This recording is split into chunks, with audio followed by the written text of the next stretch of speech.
You think resistance in Kenya started in the 1950s?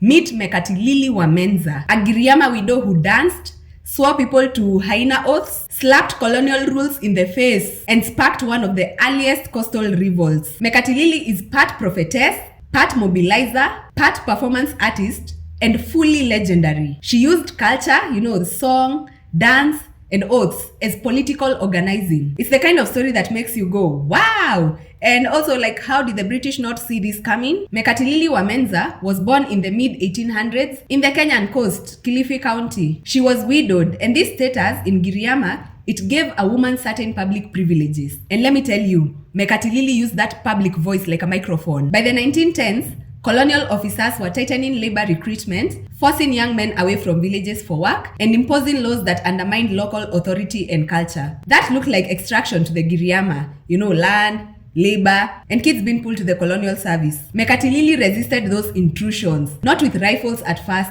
but by mobilizing people around culture, dignity, and the refusal to cooperate. Her toolbox was brilliant and theatrical. Mekatilili used the kifudu.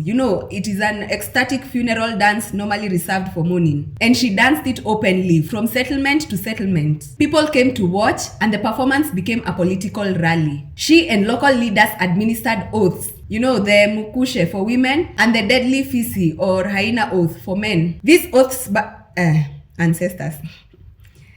These oaths bound people not to agree to the colonial demands. In short, culture became a legally and spiritually binding resistance tactic that cut deep into the colonial project because it stopped cooperation at the grassroots. One famous moment happened during a public meeting called by Arthur Champion, who was the colonial administrator, in August 2013. Stories say Mekatilili and other leaders, they mocked the idea of recruiting Giriama youth for colonial service. There's a famous hen and chick town connected to that meeting. And I'm telling you, the assembly swore not to submit. That day escalated the situation. The colonial administration, they realized this was organized and not accidental. What followed was open confrontation. The British seized lands, burnt homesteads, and razed Kayafungo, which was a sacred Giriama site, all this to break the movement's spiritual center. Mekatilili's mobilization had disrupted the colonial labor pipeline and their authority, so the crackdown was harsh. The Giriama uprising of 1913 to 1914 is sometimes called Kondoya Chembe locally, and it shook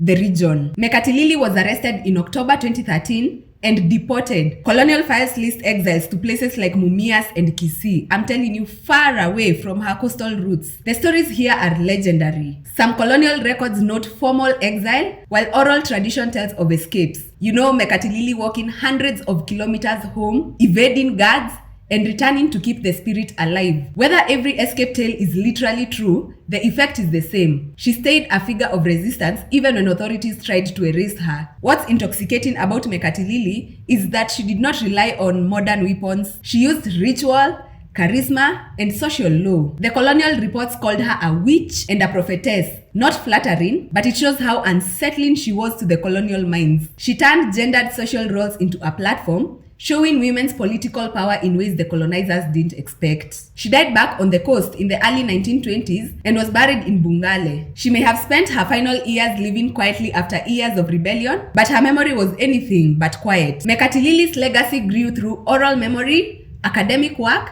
and public commemoration. She's now celebrated as an anti-colonial heroine. There are shrine sites, local memorials, recent features, and even a Google Doodle in 2020 that introduced her to a global audience. In Kenya today, she's a figure for women's empowerment, anti-colonial pride, and a reminder that political organizing doesn't always look like politics. Lots of historians have written about Mekatilili, and not all stories match. Colonial archives call her a troublemaker. Nationalist histories lionize her, and oral traditions make her larger than life. This story matters a lot because it shows how culture, gender, and spirituality can be weaponized against oppression. She turned funeral dance into mobilization and transformed social taboo into political oath. So that's it on Mekatilili wa Menza. I hope you liked it. If there is anything I have missed out, please let's use the comment section to keep talking about these things, and let's keep learning history. I'll see you in the next one.